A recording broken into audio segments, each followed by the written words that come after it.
in control, if that makes sense. Where did the vibrato come from? The vibrato. I was talking about this earlier. I was talking about unison bends, and unison bends are pretty useful. You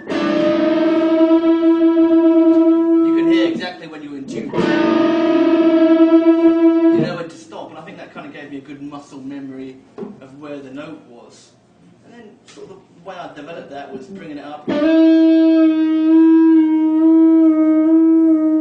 making sure to return to pitch each time, and practice that slowly as you would anything. And with time it becomes natural, and you can do it at the speed that you want to do it.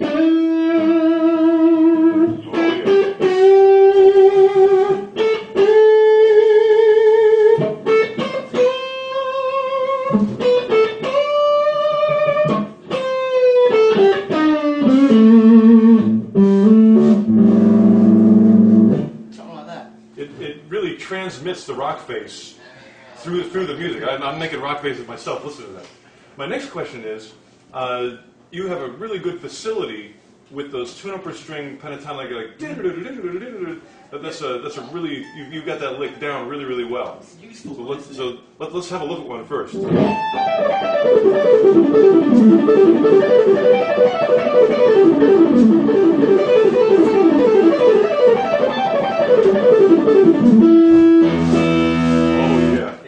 Hesitation, just diving right in and getting it right off the bat. That was stunning.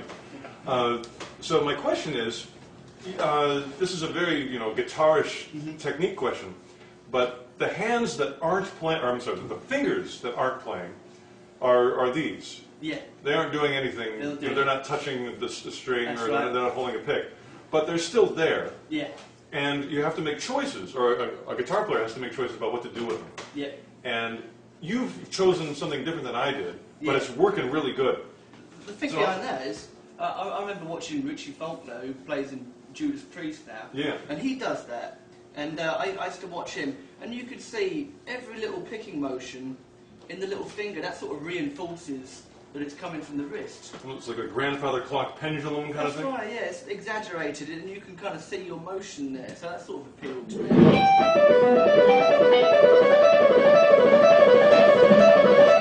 See every little motion in the little finger. So yeah, I thought it looked cool when Richie did it as well. I want to look cool like that. It's multi-dimensional. Maybe it's like English pinky for drinking tea or something. Yeah. Now, do you ever have any muting issues? Because to me, it sounded perfect. I didn't hear any strings ringing out. I think it's able to mute, like if you have to do something slower, and just do like you do like the intro to Ain't Talking About Love or something in that style. Yeah. Do you know that song or anything else where you sort of go? Let's see. How about if I play a little bit and you do this on the guitar, and we'll kind of see about muting. Oh, I'll just play normal first. See, I thought getting these fingers on the high strings as well. Are they actually touching? They're touching. You see that? Wow.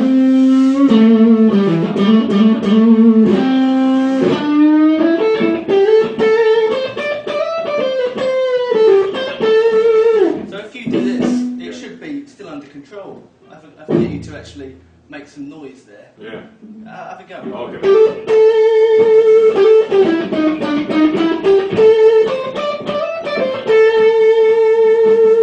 That's amazing. Yeah. Muting's important, isn't it? You know.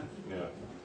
So that comes from just playing the screaming, distorted, loud amp. That's right. Yeah. Yeah. And your ears going like, I've got to stop these somehow. I want to keep everything else clean. Yeah. All right. So what's in the future for Sam Coulson? In the future, well, I'm living in Canada at the moment. I'm finishing up and moving back to the UK in September. At the moment, I'm actually recording some instrumental music.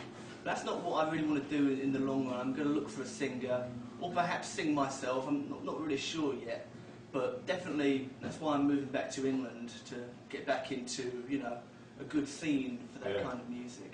Fantastic. I'm excited for September. Well, keep playing great guitar. It's stunning, and thank you so much for being on film or whatever that is. Thank you. Zeros and ones. All right, ladies and gentlemen, Sam Coulson.